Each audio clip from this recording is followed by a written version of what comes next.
On November 8, 2016, Hillary Clinton became the first female president-elect of the United States. Actually, it didn't actually happen as we all thought it was going to. Defying all odds and all expectations, Trump became the president-elect on this date. A man who built this whole campaign on racist and outrageous statements shouldn't even come close to becoming president.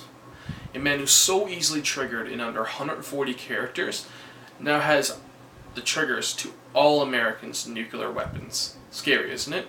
So, how did we get here? Well, here's an idea through marketing as how Trump actually became president. So, as you guys might be thinking, how do elections and marketing actually relate? Well, it's pretty simple.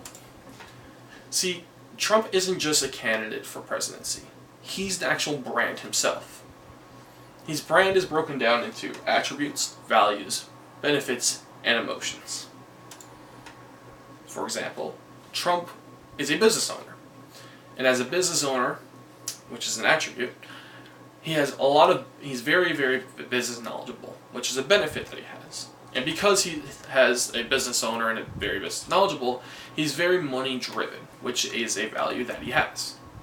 A more realistic version of Trump would be his racism, which is an attribute that he has. Because of this racism, he is community driven, which is a benefit.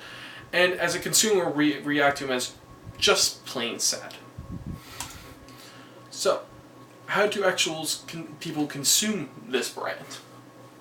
Well, people actually consume this brand through their votes. By a person casting their votes, they believe that this is the brand or the person or candidate that they feel would be best represented for them in the United States.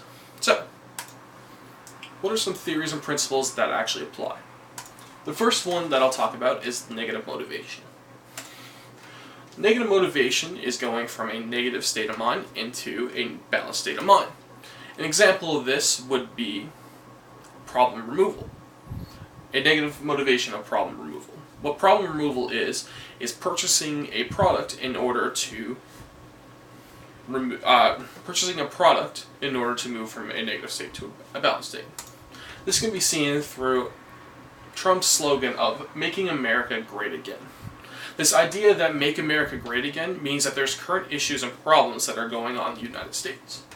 As you guys might think, these problems are probably the police brutality that is going on, the taxing of 1% to have more money in the actual income of government to do more things for the lower middle class, as well as creating more jobs and more opportunities for the people in the United States instead of outsourcing all their manufacturing jobs to China. However, these are the issues that Trump sees. Needing to build a wall between the US and America. Needing to deport all Mexicans, illegal immigrant Mexicans, back to Mexico. As well as forcing Muslims out of the United States due to this Islamophobia that people have developed due to these terrorist attacks.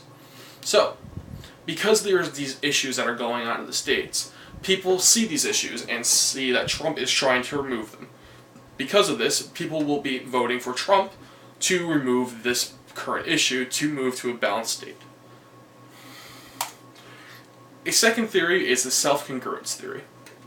This theory states that people purchase products that align towards their attributes.